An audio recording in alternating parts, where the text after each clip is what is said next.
Hey guys, Graham and Chris here with you out of left field. We are live here at Chase Field, TGI Fridays, front row, Sports and Grill in Phoenix, Arizona. My man, it has been way too long. Only about a decade, man. Just give or take, nothing bad. Glad to have you back out here in the Southwest, or out here in the Southwest for the first time. Toasty.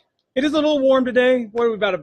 Just under 100 degrees today, nice and sunny. The roof will probably be closed tonight when we get here for the Cubs game. But meanwhile, it's a Cubs home game, isn't it?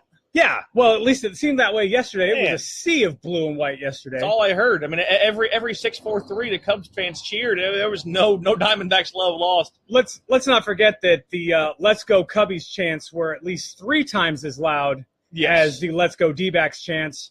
And Take Me Out to the Ball Game was a rousing rendition of Let's Go. Yeah. If the Cubbies don't win, it's a shame. It is. So, but I was first worried time at in first our we're actually going to hear him play Go Cubs Go. It had me a little bit concerned. Would have been maybe raise the W flag? Who knows? But as we put the ball in play here on our live broadcast, as we do every week, let's look at the standings. Okay, everything's pretty much chalk from what we've been seeing. Okay, Red Sox still on top. Really starting to go ahead and they're finding that gap. Okay, we're 3.5 games up off the Yankees. The Indians 3.5 games on the Twins. Right. And the Astros, while still looking great at 71 wins, we're starting to see a big separation here, more in teams in the two opposite leagues here in the West, as the Dodgers have come up to an 81-win season, and they have shown no look at stopping or slowing down or anything. No. It's a good possibility they're going to end up being the first team to 90 before the Stros even hit 80 wins. Absolutely, and which is something incredible because, as we discussed before, Astros are the first to 10, 20, 30, 40, 50, and then all of a sudden you have the Dodgers who are first to 60, 70, and 80. Right. And now we're in a position where they might get to 90 before the Stros even get to 80, which, as we're going to discuss later in the show, has implications for possible record-setting years in wins for the Dodgers this year. And the last time we saw something even close to that was with the Mariners. I think it was back in 2000. Is it 01? I think it was 01. Was it the year the Diamondbacks ended up winning the World Series, of course, aforementioned being here at Chase Field. But then, I mean, they kind of got unceremoniously bounced in the postseason, I think, by the Yankees. By the Yanks, yeah. Who ended up going and losing in Game 7 that year. The only, I think, loss that Mariano Rivera suffered ended up being the blown save that cost the Yankees that World Series, which was just crazy. Yeah. But, again, end of the day, we're talking about a Cubs team who, again, we said last week made the great move in adding Alex Avila and, of course, Justin Wilson. But Wilson Contreras is hurt, and that makes the Avila move even more important to this team. Avila was solid yesterday, had some good hits, surprisingly some timely bunting for a catcher his size, laying down some good small ball wood. Right, but that's a big thing to have over him now with Contreras out 4 to 6 weeks now, it seems, with a hamstring issue. And the problem with Contreras being out 4 to 6 weeks, that puts him back in the lineup, possibly right in the middle of what is looking to like it's going to shape up to be a very tight NL Central race. You've got St. Louis at a game back of Chicago, but only a game back by virtue of the fact that Chicago has lost fewer games and played fewer games. Exactly. So they both at 60 wins, but you have Milwaukee at 59 wins. You have Pittsburgh at 58 wins, only 3 games out of the division. After we said a couple of weeks ago they should be sellers at the deadline. And Garrett Cole should be moving. And that brings us really into the big talk about the wild card is that NL wild card is it's stupid how close. I mean, it is so compact in the first 4 or 5 teams that are outside of those 1 and 2 marks. We've got, 4 or 5 teams the last time we looked that are within about 2.5 games of that second wild card slot. That's the American League wild card. Oh, right. I'm sorry. Yeah, you're right. And the AL wild card is looking like it's going to be a lot of fun this year. Yes. You've got, for right now, you've got New York and Minnesota in there by virtue of the fact that the Mariners blew a 4-run lead in the 7th inning last night against Los Angeles Angels. Jason Wentz, I'm sorry. We were so excited. It was 5-1. You had to leave, and it went 5-5. We had to hear the end, and they lose 6-5. It was that's a painful way to go if you're an M's fan. Jason, just so you know, we did listen to that game on the way home from the ball field last night. It was a difficult game to listen to, and I wasn't smiling like a Cheshire cat, probably. But I mean, yeah. Let's look at this. In Toronto, I think we still think is probably out of it, and which is odd to say they're 4 games out of the wild card. But if we go from the furthest out to the nearest, the Rangers are 3 games back. The Orioles are 2 games back. Royals a game and a half. The Rays and the Mariners and the Angels all a half game back, sitting at 59 and 58, with the Twins now taking the half game lead and the Yankees with a substantial 3-game lead in the wild card 1 spot. But, I mean, the amount of movement that we're seeing here in these central teams is just mind-blowing. And realistically, there's going to be more movement. Yes. We're going to see a lot of movement throughout these next 2 months, these last 2 months of the season.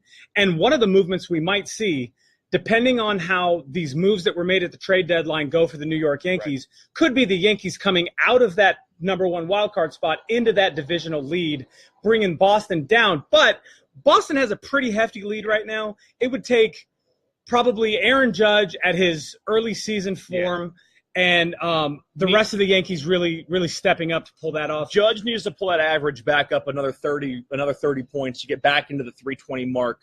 And there needs to be a little bit more consistency out of that Yankees team. I think they're going to have a solid, no concern hold on the first wild card spot. I think that the Red Sox are going to go ahead and take this because of just how good Chris Sale is. I mean, and let's talk about that. And we saw that when I got into town, it happened. But Chris Sale hit his 15th game this year of 10 Ks or more. Just an absolute tear. Now, the hard thing is, yes, it drives that pitch count up, but he is just blowing guys away on a consistent basis with the Red Sox. And to have Chris Sale, who we have last year we took a look at as possibly somebody who's not worth a locker room issue. The money that he's asking for. Maybe the trade was good for Boston, we said when it happened. But seeing what he's come to Boston and done and striking out 10-plus guys in 15 outings this year puts him behind 2 huge names in Major League Baseball history, one of whom is Arizona Diamondbacks' own Randy Johnson. And then number 1 is Pedro Martinez. And I mean, and we had said for a lot, when we first saw these moves, the Yoan Moncada, there were a lot of really good prospects that the Red Sox went ahead and said, you know what? We're going to go ahead and let you go for Chris Sale. We think Chris Sale is the piece we need behind David Price, who, again, the concern is just rising for David Price. It's health. But it is so evident that the pieces that they gave up for now are going to pay dividends potentially much longer than what those pieces might amount to. I mean, again, this is a prospective move for the White Sox to hope that at least one of these guys, Moncada being one who we've seen up this year in the bigs, are going to have enough talent to make them a 5, 6, 7 year plus big league player for that ball club in Chicago. Chris Sale comes over, already is a perennial all-star, and is just, I mean, I think at this point he has got the stranglehold similar to Judge and Bellinger for Rookie of the Year on that AL Cy Young. If he loses it, something dramatic has to happen that is going to just blow me away. Well, I think that the only guy that we ever even gave a shot at upsetting him for that AL Cy Young at this point probably isn't going to be a factor. Keuchel. Yeah. He's running into issues out in Houston. He's got his own set of problems going on. He's on sort of a downward slope at this point. And the health issues are mounting down there. Yeah, and now McCullers, his number 2 guy, might not even be back in time, hopefully, for the postseason, but he might not even be back by the end of this season. Yeah. He hasn't even thrown a bullpen yet, which is a worrying statistic if you look at it, because this is a team that is set to make a deep playoff run, but without those 2 guys healthy and back, and the other 3 guys in that rotation, 3 big names in that rotation healthy and playing the way that they play, this is something that we're not going to be we're going to be looking at those Houston Astros as the White Sox of last year, who started off really, really hot.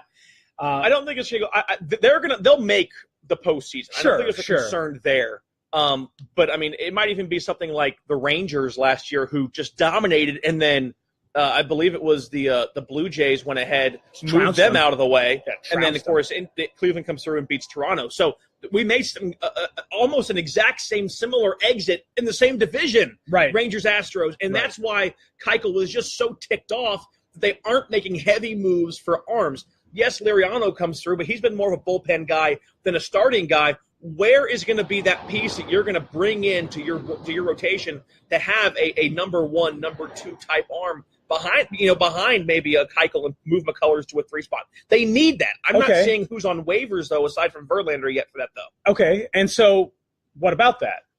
So Justin Verlander, it was announced today that Justin Verlander will have the opportunity possibly to put an opt-out in his contract if he gets traded. Yeah. Meaning that if he's traded, he'll finish out the year and then he can opt out of his contract for the following year. Or the next year. Or the year after. Opt out for either remaining years, and he's owed roughly $55 million, give or take. So if Justin Verlander's a guy for a 2-month, possibly 3-month rental if you're in deep into the postseason, if you going to pay $10 million for that rental, is that a guy that the Houston Astros look at, or are we thinking maybe the Dodgers are just going to make a hardcore run at him at this point?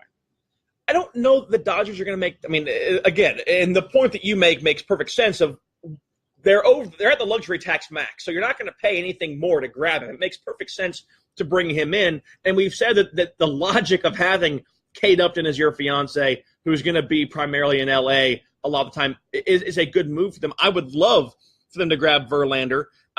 Again, my concern is beyond the Dodgers, who at this point, if they play 500 baseball, are going to come damn close to breaking the single-season win record, as you just mentioned. But my worry is what pitchers on waivers, what are the Dodgers going to do to help alleviate these issues? We're not there's no, to use a military term, I don't feel that sense of urgency the Astros should be having right now. Well, based on the season they began with, everyone had them penciled in as the World Series favorite. Now, after the Jay Bruce grab, which we're going to get into here in a minute, to me, the Astros aren't even the favorite in the American League. Right, and that's the same lack of urgency that we saw at the trade deadline. Both you and I said that the Astros' lack of movement, lack of involvement at the trade deadline was something that could possibly signal a downturn for them coming out of the trade deadline. They made little to no movement at that deadline, and there were pieces that were available that could have very well helped them stay in a position to at least run neck and neck with a team like the Dodgers. Right. And they just simply didn't make those moves. And now that we're coming to what's going to be the absolute end of movement here on September 1st for any possibility to use a player in the postseason, these waiver trades are going to be important for them. And if they don't make some moves, like you said, this is not a team that we can any longer look at and say they're the definite absolute favorite towards going into the postseason. Not at all. And with the way that Pomeranz has been pitching in Boston, which we discussed last week, if David Price can get healthy and find a groove, I would put the Red Sox over the Astros right now. And I think with the way that the Indians rotation looks, obviously, we saw a really nice outing by I think it was Carrasco last night in Tampa, took a no-hitter into the 6th. I believe that the Indians topped Tampa in that game. Corey Kluber, for a guy who was hurt the first couple of months of the year, is making a great case to be a late addition into the Cy Young race behind Chris Sale. The Indians and the Red Sox, and I'm going to give a little bit of push towards the Indians because of Encarnacion. I mean, we're starting to see why that's paying off. They've got the pieces to make another run into the World Series. Well, at this point, the only thing holding Kluber back from that Cy Young mention at this point, and you're absolutely right, he very well could come in as Cy Young number 2, but the problem with Corey Kluber is he hasn't played this season. He's just coming back from the DL. Right. So that's going to hurt his chances. Now we have a question from Alan. Are the Astros the Nationals from the previous 3 seasons? So what he's asking is, are the Astros going to be the Nationals teams who make those runs up to the playoffs where they absolutely trounce their division, get into the playoffs, possibly go to the NLCS, in the Astros case would be the ALCS, and get bounced out by teams like the Giants and the Cardinals? Is that what we're going to see from the or the Mets? Is that what we're going to see from the Astros this year? I think that the issue you have, and Alan, I appreciate you watching. Alan, if you guys didn't see the video a couple weeks ago, we did a show together over in Melbourne on Space Coast Daily. Appreciate you tuning in, taking a look. I don't think so. Again, I think similar to what we saw with the Mets, there are injury issues there, but there have been injury issues up and down the Astros lineup 4 out of the 5 starters ended up going on the DL this year. You have the Correa issue. Within weeks of each other. Yes, the Springer issue. A lot of those pieces that were just raking the ball are now not being able to play on a consistent basis. It's one of the difficulties of the rigor of a 162-game season. Right. At the end of the day, it's all going to come down to what team stayed healthy the longest and is currently healthy the best moving into a month and a half where you're going to play a team 7 times in 8 or 9 days on a consistent basis. You're going to get to know each other inside and out very, very quickly. You're going to see every member of the rotation, probably every member of the bullpen. You'll probably see every member of the rotation in 6 or 7 at-bats throughout there. You'll see at least everybody in the bullpen once or twice. But the difference here is the Astros, while we knew the Astros would be good, I don't think any of us thought they were going to be this good, this fast, this year. No. To me, the Astros are kind of like the Rockies. They're 2 surprise teams, and it's a bigger story of just how bad the Rangers ended up being this year and selling off guys like the Yu Darvish. Odor gets the big contract and has performed horrifically, barely hitting 220. Yeah. We're just not seeing the same production from those guys. So I think the Astros have the pieces in place to contend the next several years, and we're seeing the same thing that the Nationals are doing is fixing those holes. They grabbed I think it was Doolittle and somebody else from the Athletics for that bullpen. Right. So they're making the moves. The nice thing with the Astros is they're almost a year, maybe 2 years ahead of schedule. Now you fill those holes with a very young roster that you have in control for a while. The Astros are primed to be a team similar to maybe even the Yankees, who have young pieces, and the Cubs in control to make consistent pushes in the postseason. The odd thing here is that because of this influx of youth, very, very young guys who have been so good so fast, we are in a potential possibility to see a lack of parity in Major League Baseball just because of how good these teams are with guys in control. But it makes the wild card and that second wild card that they put in a couple of years ago just that much better and more important for the game. And a whole lot more fun to watch. Definitely. Because now we're going to see what those 2 wild cards were supposed to bring us, which is 2 phenomenal teams who couldn't win their division for whatever reason, especially in the National League West. No one's catching the Dodgers. We're going to get to that in just a second. Yeah. No one's catching the Dodgers, but the Diamondbacks and the Rockies right now are really running that division. Sans the Dodgers, either of those teams could be neck and neck for the lead of that division. And we're going to get to potentially watch those 2 teams in a single-game playoff at the end of this year, because that's exactly what that second wild card was supposed to bring us. Was that one really great playoff game between 2 phenomenal teams who, for whatever reason, didn't win their division. And well, 2 phenomenal teams who didn't win their division because one team just went ahead and looked in the rearview mirror and said goodbye. Speaking of which, so the Dodgers are 81-34 right now. Is that good? It's not bad. I mean, when you think of the fact, I think we said this last week, that the Dodgers have almost the same number of losses as the Phillies have wins. Luckily for the Phillies, they have about 10 more wins than the Dodgers have losses. Thankfully. Still not saying much. No. But so you and I on the way here, we were discussing mathematically, the Dodgers could almost play 500 baseball, which they've played 700 baseball almost all season. Yeah. They are currently playing 705 baseball.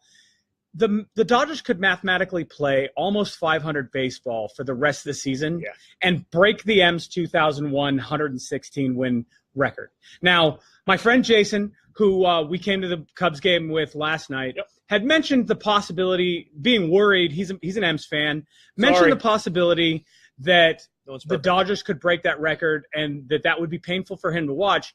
I didn't really think at the time about how likely it was. Exactly. They only need 35 more wins. To tie it. And out of 50 we're games. only 115 games into the season. So, mathematically, the Dodgers are looking like they're going to be the team to break the 116-win record. Now, hopefully, that doesn't mean that they're going to do what the Mariners did, go into the first round of the playoffs and get knocked out.